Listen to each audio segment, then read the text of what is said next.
Hello everyone, if you're new here, welcome. My name is Keisha and today I'm going to be talking about all the books I read in March.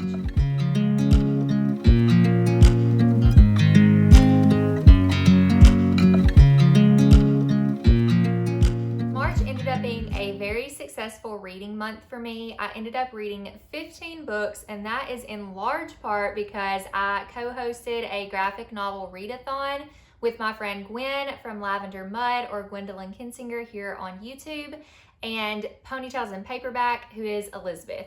I had so much fun hosting Let's Get Graphic with these ladies. This was a readathon that was centered around reading graphic novels, manga, and or comics, and it took place from March 3rd through the 4th, and I had the best time reading all the graphic novels with all of my friends. We had a very successful readathon and look forward to doing it again in the future. For that particular readathon, I ended up reading 8 graphic novels, so let's just go ahead and go through those. So one of the graphic novels I read was Picasso by Remy Lay, or Lai. I really need to look up how to say this author's name because I never know when I say it. So this was a book that I did not own, and I actually got from my library through the Libby app, and I loved it so much I gave it 5 stars, so I knew I had to own it. This is a really sweet graphic novel that follows a little girl named Jordan, and she is looking out her window one day and Joe sees Picasso, or so she calls him. This is a dog who is running errands for his family, getting groceries, going to the bookstore, and all those fun things. And Joe ends up befriending this dog and also kind of getting in a situation where her friends and the people in the neighborhood and her town think that this is actually her dog. So she's trying to keep up this act, and along the way there are lots of fun things going on in the community that Picasso is getting involved in, and there's also some mischief that is happening. But this was such a sweet story, and it actually made me tear up at the end. So never judge a book by its cover. Never judge a book based on the fact that this looked like this was for a younger audience. This is a middle grade graphic novel, but I'd always thought that maybe it was for like a 6-year-old versus like an 8 to 12-year-old or something like that. But I absolutely love this one. It was so good, and again, I would highly recommend checking it out. I also read a YA graphic novel, and this is Over My Dead Body by Sweeney Boo. I was a little hesitant about this one because it does have some pretty like dark witchy vibes in it, but I actually ended up really enjoying this one. I gave it 4 out of 5 stars. So basically this is a story of a girl, what is her name? Her name is Abby. And Abby goes to the Dunwoody Hidden Institute of Witchcraft, and her friend Noreen has gone missing, and the coven says that they are looking for her friend and doing everything they can to ensure that she is safe and returned. But Abby seems to think that there may be something else going on here and that the coven isn't doing all they can to save Noreen. If you like shows like Wednesday or Harry Potter or anything like that, I feel like you would really enjoy this book. I absolutely loved the witches and their familiars, especially Seymour the cat. He was pretty funny. I loved just like his humor and everything. It was very dry and like sarcastic and funny, and he's also very anxious and scared of things, and it was just great getting to know his character too. But I really enjoyed the story as a whole. I just think the reveal at the end was a little bit lackluster for me, which is why I knocked it down a star. But I would love to see more books from this author, especially in this world. I don't know if there will be, but this is a really good one, especially a great one probably for spooky season. Then I read Song of the Court by Katie Farina. This is such a cute little story. I gave it 4 out of 5 stars. It's great for spring. And honestly, telling you about it is pretty simple because I don't need to give a lot away because this is honestly like a really short story. But again, the artwork and the story itself is really great for spring. But basically, it is a charming fairy tale told in graphic novel style about 2 unlikely friends who encourage each other to pursue their dreams. Again, the most precious story with the sweetest one-liners, the sweetest life lessons. Highly recommend checking it out this spring if you haven't already. It was 4 out of 5 stars for me. The only reason it wasn't a 5-star is because I would have liked more from it. But honestly, it was great. Then I read a new favorite. This is a YA graphic novel, and it is the first book in a series that has been adapted from a webtoon, and it is Unfamiliar by Haley Newsome. You guys, this was so cute and so cool and just one of the most awesome graphic novel stories I've ever read. I know it can be kind of hit or miss with webtoons that are turned into graphic novels because sometimes they can feel a little bit disjointed, and I can see how this could be, but I feel like it flowed together really well. It did have a pretty abrupt ending, but I am so excited for the next installment. So this follows Planchette, and Planchette is a kitchen witch, and she has just moved into this new house in this new neighborhood. She is so excited about it, but then she finds out that it's haunted, but she's not able to get the ghosts to leave, so she's trying to like help them move on, essentially. Again, this is such a sweet story, and one of the highlights for me is the art style is so unique from anything I've ever seen before. And one thing that I loved about the art style in particular is that Planchette's eyes change with her mood. So when she's seeing the ghost, her ghosts look like ghost eyes. When she is like kind of uneasy, her eyes are little squiggles. Then let's see, what else is there? I know there's more and I'm just not popping up to those particular pages, but there is one like where she has stars in her eyes. There's some, okay, so this one she looks really upset and it's got sad faces. So just the way that her pupils change is very creative. I love this artist's work. So I'm definitely interested in reading more. And the second volume comes out this fall and I will absolutely be picking it up too. This was 5 out of 5 stars. I can't remember if I said that, but absolute perfection. Then I read My Aunt is a Monster by Rumaina Yee. I really loved this author's other graphic novel, which was Seance Tea Party. I rated that one 5 stars, and unfortunately, I didn't love this one as much. I do think it was good. I just think I got a little bit lost. So I'm giving this one 3 stars, but essentially it is about a blonde girl named Safia, and Safia is now orphaned and she goes to live with her aunt that she's never met before, and her aunt is actually a monster. The reason I say I got lost in the story is because Safia ends up going on an adventure with her aunt, and I knew upon finishing this book that I wasn't going to remember it, and I really don't. I couldn't tell you exactly what happened. It just wasn't super memorable for me, and I feel like there were some good messages in the story, but they were weaved in a way that like it was overshadowed by what was going on. It just felt a little bit disjointed to me. So I'm really sad about that because I do love this author, her art style, and her other story that she wrote, but My Aunt is a Monster just really wasn't for me. So I did think it was good, and I do see why people like it, but personally it was more just like a 3-star for me. So unfortunately this one wasn't a great hit, but I'm still glad that I got the opportunity to read it. Next, I read the sequel to Katie the Cat Sitter. This is the second book. It's called Best Friends for Never by Colleen A.F. Venable and Stephanie Yu.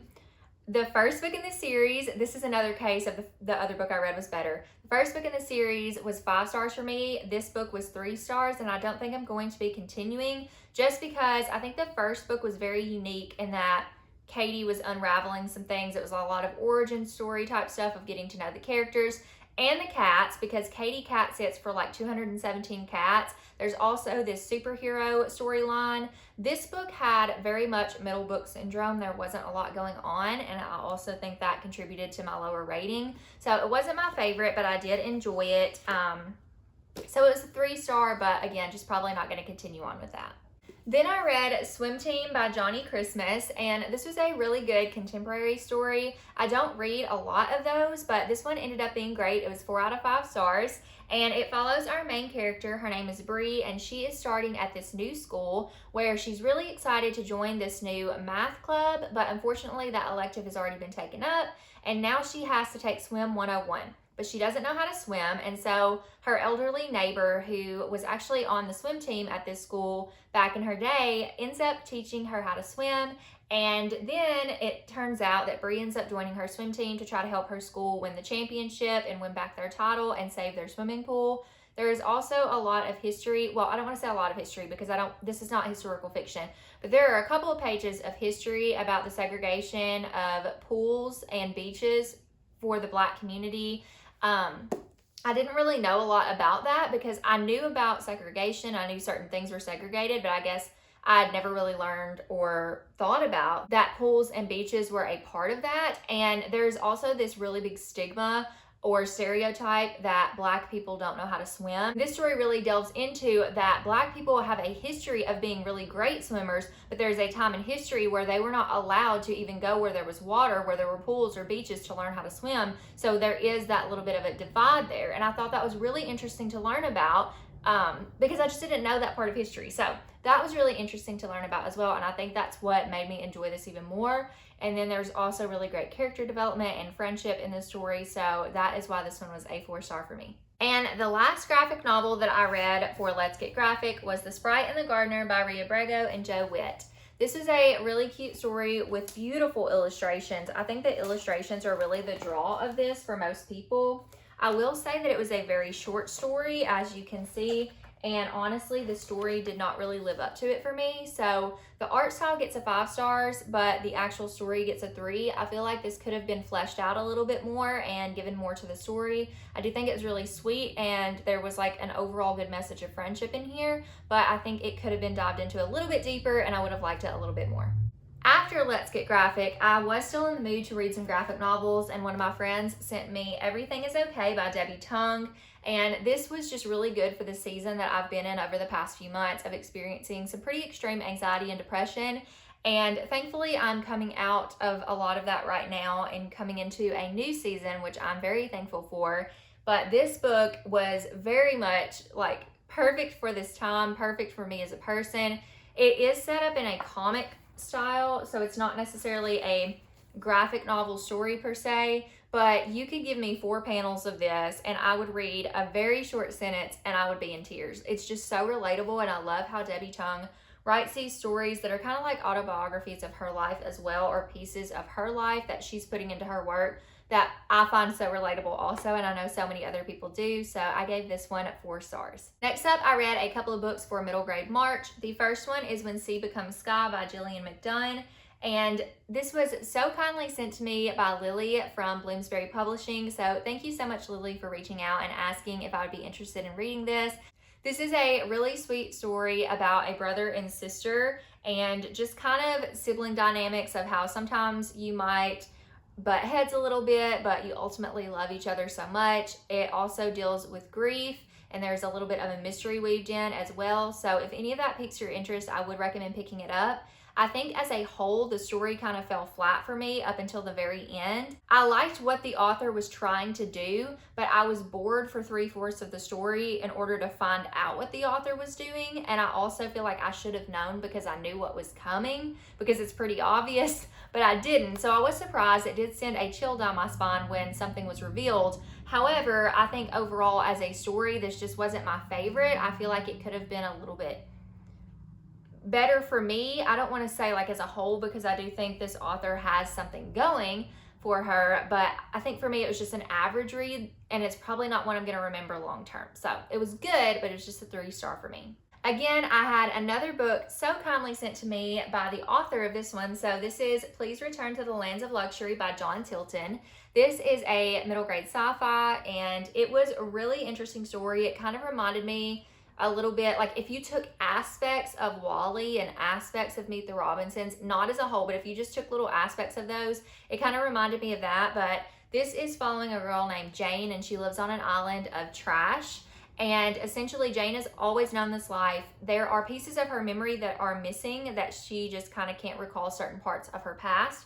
But anyways, Jane is digging through the garbage one day, essentially, and she finds this doll, and it says, "Please return to Gloria Thatcher." And so Jane is determined to get this back to its owner, because she feels like because this doll looks brand new, it wasn't meant to be thrown away. But she finds out that it's from the Lands of Luxury, and she can't get off of her garbage island because there are these giant robots that guard it, and they're really dangerous. I'll just say that. But Jane is determined to find a way to return this doll to Gloria, and so she goes on an adventure from there. This story has really sweet themes. It deals with a couple different topics. It deals with like grief and just kind of the importance of hardship and sharing your stories and how important memories are to people, and I really liked that aspect of it. Overall, again, I feel like this was just an average read. I don't know if I'll remember it a lot down the road, but I do think it's good, and especially for people who are really drawn to stories like this, who enjoy sci-fi. Again, if this synopsis appeals to you and this sounds like a story you would like,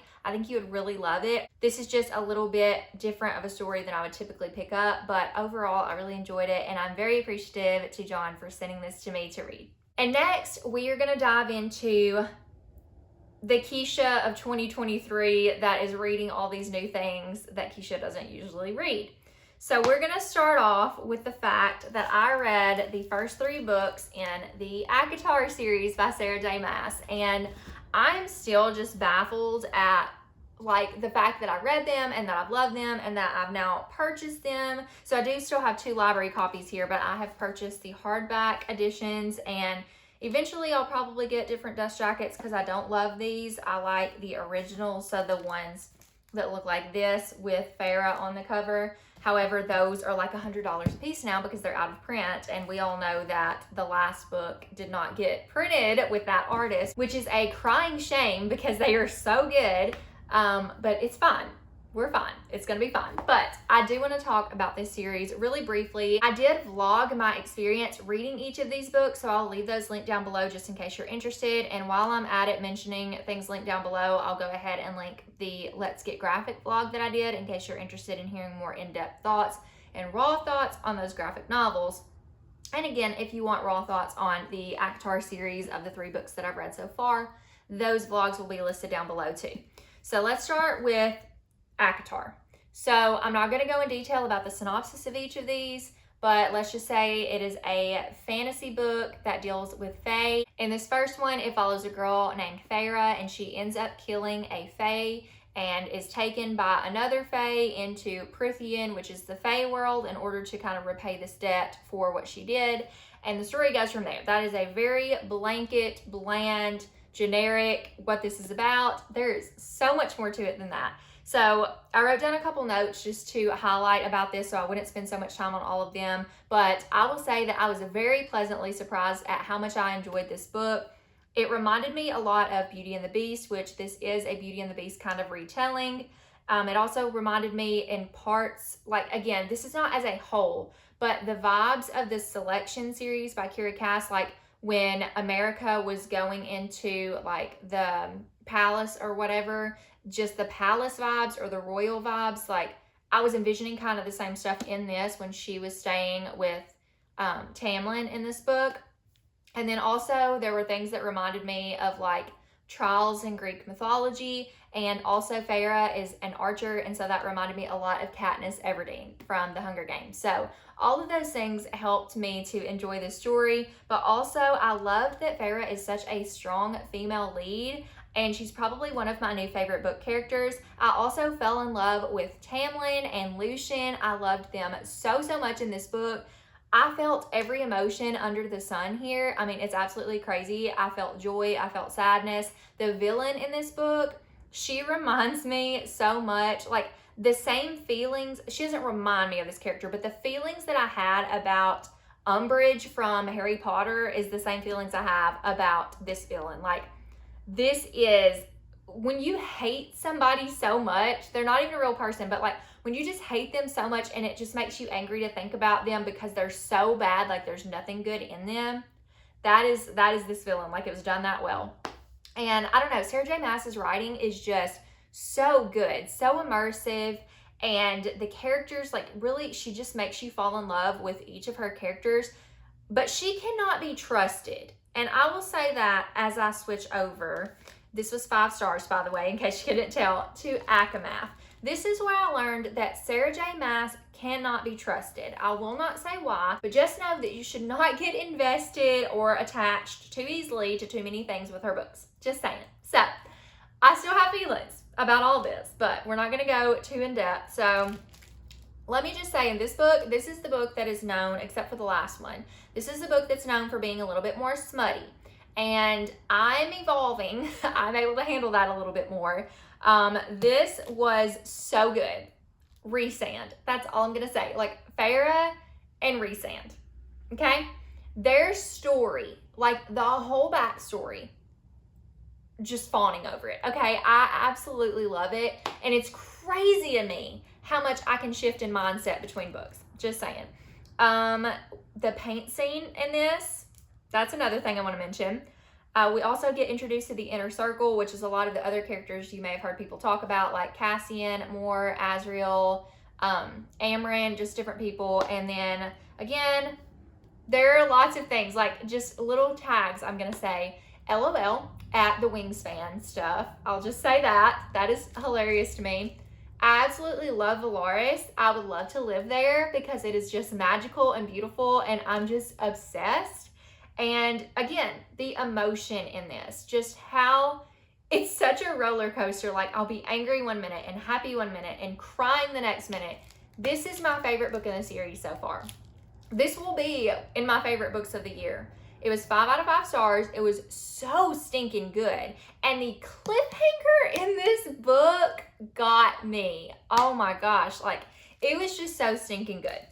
And then we move on to A Court of Wings and Ruin, which I did not enjoy as much. And the reason why, I think, is because this was more heavy on the war and politics, and I was more into the romantasy. So I'm thinking I'm probably more of a romantasy reader. If you have suggestions for me, feel free to leave those in the comments. I do have some in mind that I want to get to, but you are free to leave those if you would like. So I just didn't feel as connected at times to this. I liked the beginning, what happened in this story as we were with characters in one place and then we shifted back to another place. I liked that.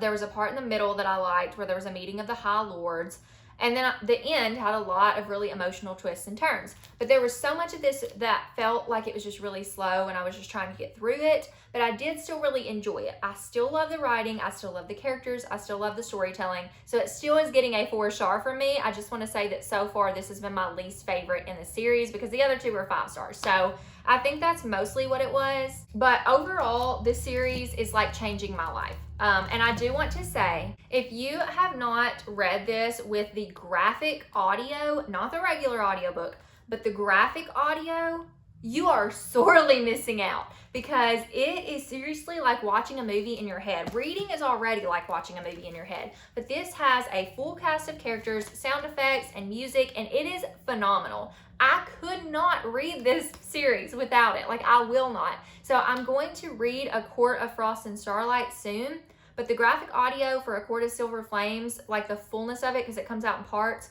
Part 1 comes out in June, but part 2 doesn't come out till August. So it will be August before I finish this series as it's completed so far.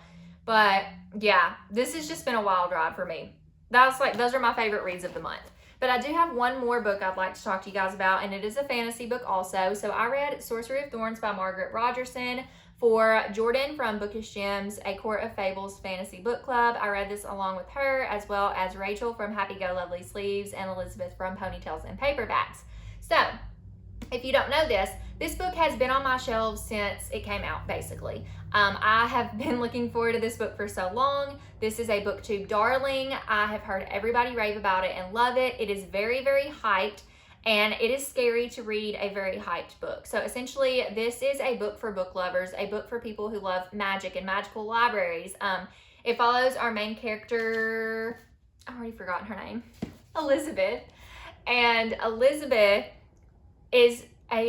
she's an apprentice at a library, and she wants to be a book warden, essentially. And she is guarding grimoires.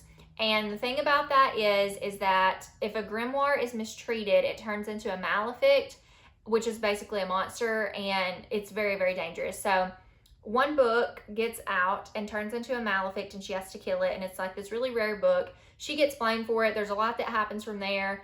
Sorcerers are also in this book, and sorcerers are known to be just purely evil. There's a romance in this book. There are demons in this book. There are just so many interesting elements.